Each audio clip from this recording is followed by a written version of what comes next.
皆さんおはようございます。シンガポール人の J です。Hi guys, this is J here。今日はシンガポールの駅ぶらり旅の動画です。で、2022年11月13日よりトムソンイーストコースト線フェース3の開通によって新たな駅11カ所が茶色線に追加されました。先ほどこの11カ所から駅1つ選んでブラブラしてきましたが、2時間半のブラブラであまり撮影できていなかったんですね。で、現在まだ10時半ですし、まだまだ行けるので、この残りの10個の新しい駅からもう一つの駅を選んでブラブラしていきたいと思います。それではレッツロール。これどこ？シェントンウェイで、シェントンウェイ駅はタンジョンパーガーの周辺にあって、シンガポールの CBD、セントラルビジネスディストリクトにあるんですね。まず行ってみたいと思います。Let's go!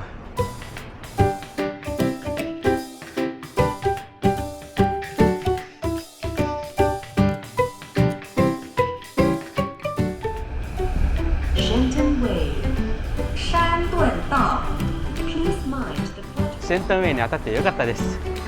とりあえずこれから出口6番を出てラオパサへ向かいたいと思います。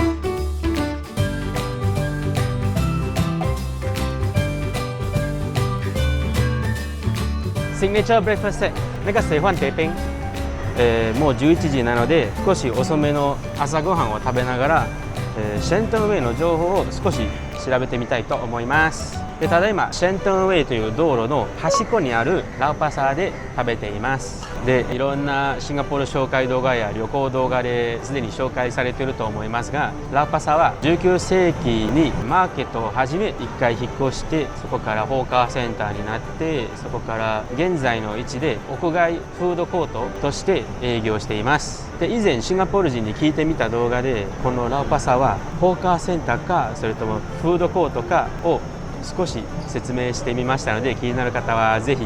こちらの動画でどうぞ。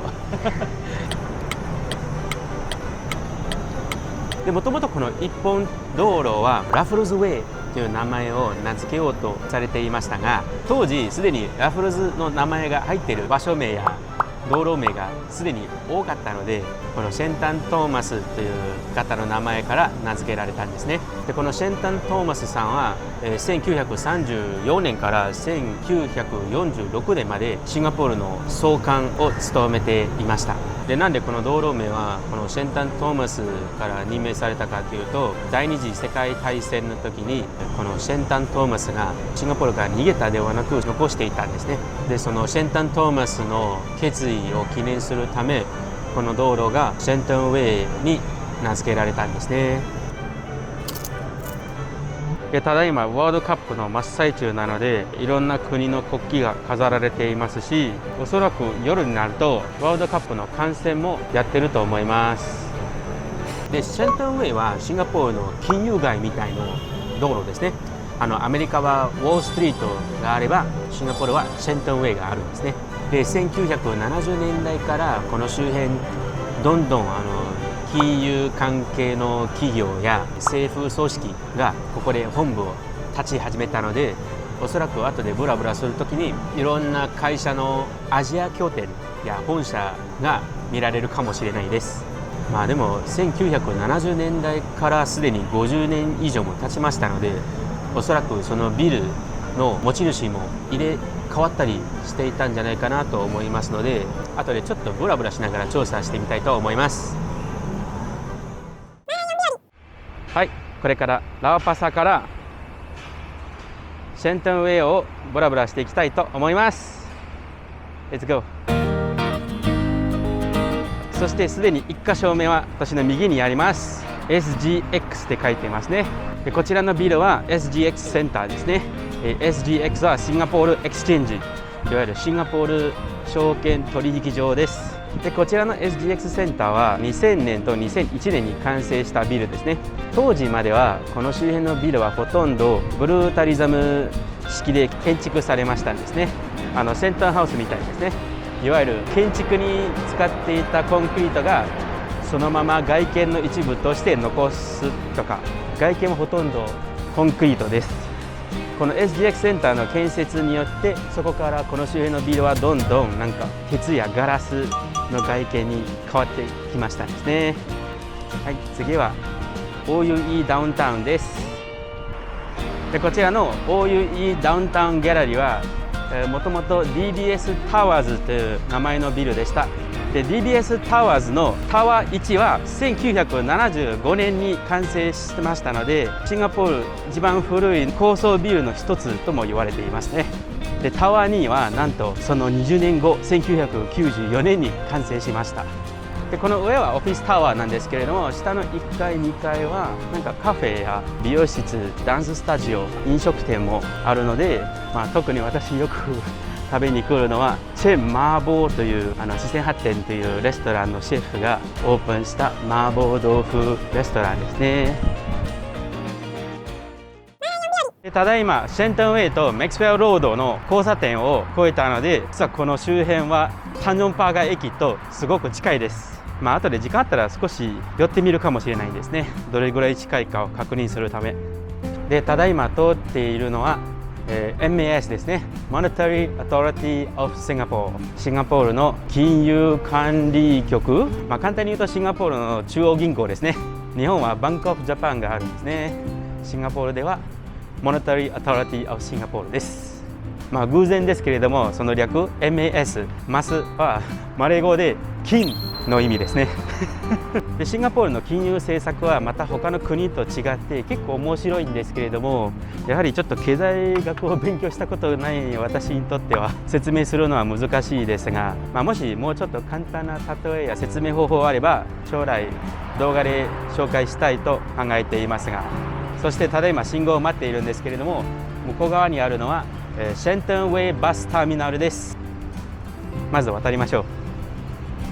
はい、そしてシェントンウェイバスターミナルの隣にあるこの中華寺院は北テキシーテンプルという寺院ですね。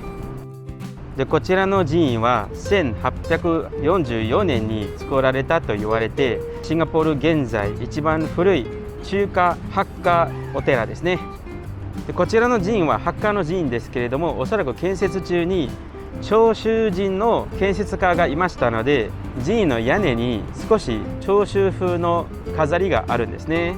この寺院はまだ保護されたビルとして認定されていないのは少し不思議ですけれども、そして私の左にある工事現場は実は MRT の建築工事現場です。でただいまシンガポールのサークル線、オレンジ線がまだ円になってないんですね。U 字型で、左はハーバーフロント、右はマリーナベイですね。その間はまだ空いてるんですけれども、2025年に3つの駅、ケペル、カントンメントとこちらプリンスエドワードロード駅の追加によってその円が完成する予定です。ちょっと期待していますね。それでこの駅に着きましたので、シェントンウェイの最後にも来ましたので、これから U ターンして、戻りたいと思います。先ほどあそこで歩いていたのであまり気づいていなかったんですけれども、実はこのビルは元 AXA ビルです。元シンガポールの国交でした。でこのビルは元世界一高い円型のビルでしたが、これから解体していく予定です。予定と言っても今すでに実行していると思います。でその代わりに新たな確かに63階のタワーを作る予定です。で63階、つまり高さは300メートルを超えるはずなので、国交タワーを超えてシンガポール一番高いビルになるはずですどうなるでしょうね。これから少しシェントンウェイを離れてタンジョンパーガー駅へ向かっていきたいと思います。はい、これでタンジョンパーガー駅の周辺に来てしまいました。この周辺の駅がもう近すぎると思いますね。少し歩くだけでもう別の駅の地域に入ってしまうんですね。ちょっとタンジョンパーガー駅の周辺にこれを見つけたんですけれども、おそらくこれ最近のイベントだと思いますね。セントラルエリアの自転車通路が開通するようです。つまり今後この中心街で自転車で移動することがさらに便利になるということですね。イベントが準備中なので、つまりこのイベントはまだやってないですね。おそらく12月ぐらいにやるんじゃないかなと思います。そしてちょうどジャパンレールカフェに来てしまいましたので、今月の都道府県は福島県ですね。はい、ただいまマリーナベイ消防局と警察署を通って OUE ダウンタウンギャラリーの向こう側にいます。でこちらのビルはシンガポールコンフェレンスホールですけれども、実はここもシンガポールチャイニーズオーケストラの練習場です。で実はこのシンガポールコンフェレンスホールは最初にシェントンウェイにできたビルらしいです。こちらのシンガポールコンフェレンスホールは1965年に当時の首相で務めているリー・クワンユーさんがオープンした NTUC の本部でした。そして2001年にリニューアルの後にこちらのビルもシンガポールチャイニーズオーケストラの練習場と演出場として使われてきました。そして少し隠されているんですけれども、シンガポールコンフェレンスホールの後ろにシンガポール中華文化センターがあるんですね。ちょっと行ってみたいと思います。なんかちょうどイベント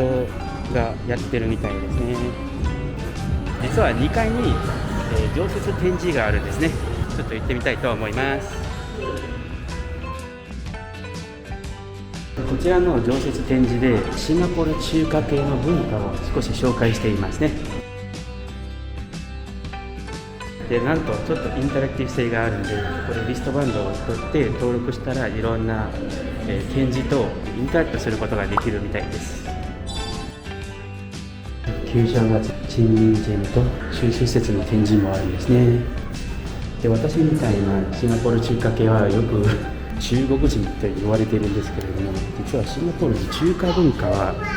一目で同じように見えてるんですけれども、実はだいぶ違います。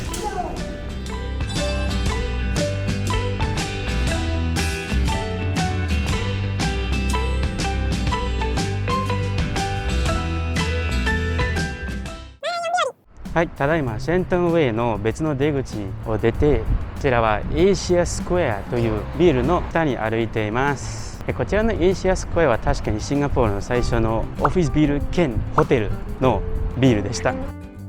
でアジアスクエアにはオフィスタワー2棟あるんですね。タワー1はシティグループのタワーで、タワー2はいろんな企業が入っています。確かにみずほ銀行もタワー2にあると思います。そして少し見えると思いますが、あそこはサンテックシティとシンガポールフライヤーですね。でこの茶色のビルもシェントンウェイ駅の出口の一つです。もう今日だいぶ歩いてきましたし、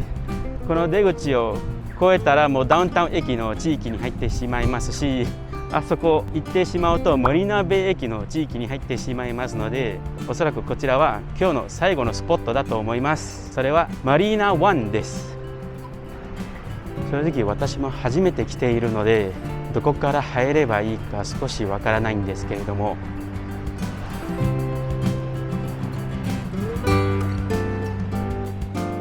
マリーナ1の中心にあるザ・ハートというところですね。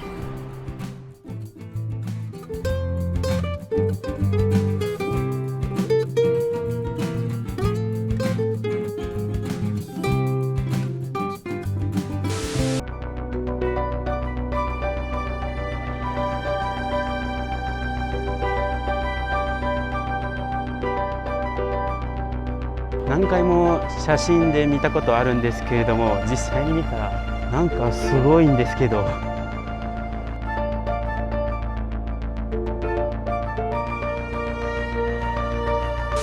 そしてこの見栄えが良いスポットで、動画を終わりにしたいと思います。この動画がもし面白かったらぜひ高評価、そしてチャンネル登録よろしくお願いします。ではまたね。この動画面白かったらぜひ高評価、そしてチャンネル登録よろしくお願いします。